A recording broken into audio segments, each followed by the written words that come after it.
എൻ്റെ പേര് father Thomas. തിരുവല്ലയുള്ള ഒരു വൈദികനാണ് കേട്ടോ. ഏത് സഭാംഗത്തിലെ പുരോഹിതനാണ്?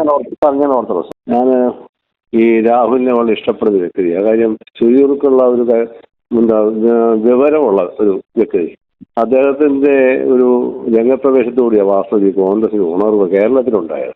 അല്ലാതെ ഇവിടെ കുറെ നേതാക്കന്മാർ കളിച്ചിട്ട് അവരുടെ നേതൃത്വം കൊണ്ടൊന്നും കോൺഗ്രസ് വളർന്നതല്ല. കാര്യം എതിർ പാർട്ടി ഒരു കാര്യം കുറ്റം പറഞ്ഞാൽ അതിന് തക്കതായ മറുപടി ഉരുളയ്ക്ക് ഉപ്പേരി പോലെ കൊടുക്കാനുള്ള കഴിവും പ്രാപ്തിയും ഉള്ള ചെറുപ്പക്കാരന്. അയാൾ നശിച്ചു പോയപ്പം വേണ്ടി സത്യം പറഞ്ഞാൽ ഞാൻ പ്രാർത്ഥനയൊക്കെ ഓർത്ത് പ്രാർത്ഥിക്കുന്ന വ്യക്തി. ഞാൻ ഇതിനൊക്കെ രണ്ട് കാരണം വെക്കാം. ഒന്ന്, ഇപ്പൊ നമ്മുടെ രാഹുൽ ഗാന്ധിയുടെ നേതൃത്വത്തിൽ നടക്കുന്ന വോട്ട് ചോർച്ചയില്ലേ, അതിന്റെ ആ ഒരു ചർച്ച ഇവിടുന്ന് മാറണം. ഒന്ന്. രണ്ടാമത്തേത്, ഇവിടെ ചില നേതാക്കന്മാര് മുഖ്യമന്ത്രി സ്ഥാനം ആഗ്രഹിക്കുന്നവരുണ്ട്. അപ്പൊ അവർക്ക് ഇദ്ദേഹത്തെ പോലുള്ള വ്യക്തികൾ വളർന്നു വന്നാൽ ഭാവിയിൽ ഇയാളൊരു മന്ത്രിയോ ഒരു മുഖ്യമന്ത്രിയോ ആകാൻ സാധ്യതയുള്ള വ്യക്തിയാണ്. അത് ദൈവം തീരുമാനിക്കുന്നത് വേണോ വേണ്ടത്. എങ്കിലും സാധ്യതയുള്ള വ്യക്തിയായിട്ട് നമ്മൾ ജനസമൂഹം കാണുന്നു. അപ്പൊ അയാളെ നശിപ്പിക്കാൻ വേണ്ടി ഇവരൊക്കെ നിന്നു കൊടുത്തൊരു വാസ്തവത്തിൽ ഞങ്ങൾക്ക് ഒരു ആരോപണം എന്തുമാകട്ടെ, അത് തെറ്റാകാം ശരിയാകാം, അതിനെക്കുറിച്ച് ഞാനൊന്നും പറയുന്നില്ല. പക്ഷെങ്കിൽ ഒരു ആരോപണം ഉണ്ടാകുമ്പോൾ ഉടനെ കൈപിടിയല്ല ചെയ്യേണ്ടത്.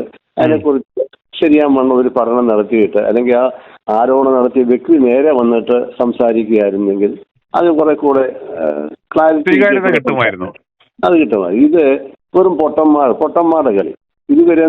എനിക്ക് തോന്നുന്നു ഈ തീരുമാനം എടുത്തവരൊക്കെ ആരെയോ ഭയപ്പെട്ടിട്ട്, എന്തിനോ ഭയപ്പെട്ടിട്ട് ഇവർ തീരുമാനം എടുത്തതാണ്. അല്ല, ഭയപ്പെടുകയല്ല, ഇവരോർത്തിയത് അനുകൂല സമയമാണ്. ഇവര് പറയുന്നത് തൊണ്ട തൊടാതെ ഇങ്ങനെ ഒരു നാറിയ ആരോപണം ഉന്നയിക്കുമ്പോൾ എല്ലാരും ഇവനെ അങ്ങ് കൊല്ലാൻ കൂടും, ഒരുമിച്ച് ഈ പൊതുശത്രുവിനെ അങ്ങ് തീർക്കാം, ഇതാണ് പറ്റിയ സമയമെന്നും പറഞ്ഞ് ഇവരെല്ലാം അങ്ങനെ അങ്ങ് വ്യാമോഹിച്ചെടുത്തങ്ങ് ഒരു അവസരമായിട്ട് അവർ ഉപയോഗിച്ചു. അപ്പൊ അത് സാറേ, നിങ്ങളെപ്പോ ഉള്ളവരെ ഇതിനൊരു നല്ല പുള്ളിക്ക് സപ്പോർട്ട് കിട്ടത്തക്ക രീതിയിൽ കൂടെ പ്രവർത്തിക്കുന്ന എനിക്കറിയാം. എങ്കിലും ഞാൻ എൻ്റെ ഒരു അഭിപ്രായം പറയാം, ഒരു ആഗ്രഹം പറയായിരുന്നു.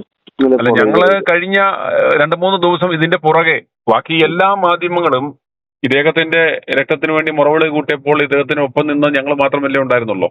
അതുകൊണ്ട് ആ പൊതുജന വികാരം, പൊതുജനങ്ങളുടെ അഭിപ്രായം ഞങ്ങൾ പൊതുസമൂഹത്തിന്റെ മുന്നിൽ എത്തിക്കുകയും ഇത്രത്തോളം ഒരു ഗ്രൗണ്ട് സപ്പോർട്ട് രാഹുൽ മാങ്കൂട്ടത്തിന് ഉണ്ട് എന്നും മനസ്സിലാക്കിയാണ് ഇവന്മാർ തിടുക്കപ്പെട്ടുള്ള ആ രാജി വേണമെന്നുള്ള ആ മുറവിളി മാറ്റി ഇന്ന് അവർ മലക്കം പറഞ്ഞത് കണ്ടോ? എന്ത് തമാശ പറഞ്ഞത്.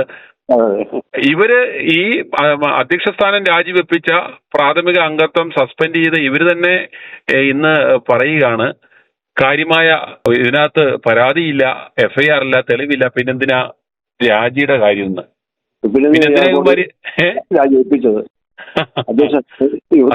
അത് അത്രയും മണ്ടത്തരങ്ങൾ കാണിച്ച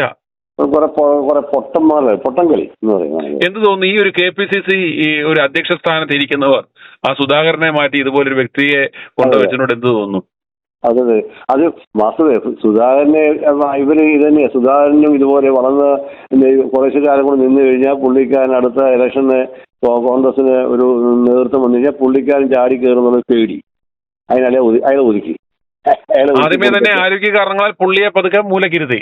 അവസാനം അങ്ങേർക്ക് ഇയാൾ ഇപ്പം കണ്ട കണ്ണൂരില് പുള്ളിക്കാരനെ ഒരു ഓപ്പോസിഷൻ വന്നപ്പോൾ അനുകൂലമായിട്ട് അതിനെ എതിർത്തുകൊണ്ട് ഞാൻ ഈ പുള്ളിയുടെ പ്രസംഗം മുമ്പേ കണ്ടായിരുന്നു, രാഹുലിന്റെ. അപ്പം അതിനകത്തൊക്കെ എന്ത് ചുരിയൂർക്കോട് ധൈര്യത്തോടെ അയാൾ കാര്യങ്ങൾ അവതരിപ്പിക്കുന്നു. ആ ഒരു ആർജവം ഇതിനകത്ത് ഏതെങ്കിലും ഒരു നേതാക്കന്മാർക്ക് ഓർമ്മത്തില്ല. അതേ പറയപ്പോ ഞാൻ പൊട്ടന്മാര് പറയും, കുറെ പൊട്ടന്മാര്. അല്ലാണ്ടല്ല, അല്ലെങ്കിൽ ആ കൊച്ചനെ ഈ ബലിയാടാക്കേണ്ട ആവശ്യമുണ്ട്.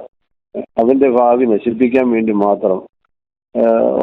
ഈ മണ്ടനൊക്കെ കരുതേണ്ടിരുന്നത് ഇതുപോലുള്ള ചുറിയുറുക്കുള്ള കുതിര പോലെ ഓടാൻ പ്രാപ്തിയുള്ള നേതാക്കന്മാരെ മുന്നിൽ നിർത്തി ഓടിച്ച് ഇവന്മാര് പുറകെ നിന്നാൽ പോലും ആ കസേര കയറി ഇരിക്കാനുള്ള അവസ്ഥ ഇവന്മാർക്ക് ഉണ്ടാകുമായിരുന്നു.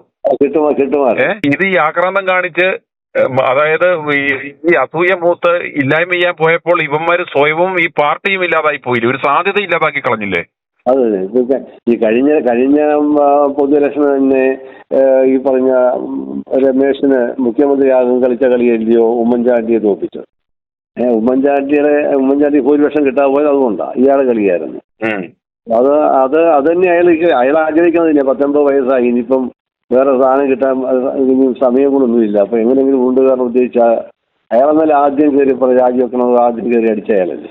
ഞാൻ പറയും എനിക്ക് ഇത് ഇത്രത്തോളം ഒരു വീണ്ടും വിചാരമില്ലാതെ പ്രവൃത്തി തീരുമാനമെടുക്കുകയും ചെയ്യുന്നതൊക്കെ ഒരു വളരെ കോൺഗ്രസിന് തന്നെ ദോഷം ചെയ്യത് മനസ്സിലാക്കുന്നില്ല. അപ്പം സാറിനെപ്പോഴുള്ള ആ പുള്ളിക്ക് വേണ്ടി നിലനിൽക്കുമെന്ന് ഞാൻ വിശ്വസിക്കുന്നു. സാറിന്റെ തീർച്ചയായും i2i News, an eye for truth. i2i News subscribe ചെയ്തിട്ടില്ലാത്തവർ ഇപ്പോൾ തന്നെ സബ്സ്ക്രൈബ് ചെയ്യുക. നോട്ടിഫിക്കേഷൻ ലഭിക്കുവാൻ ബെൽ ബട്ടണും അമർത്തുക.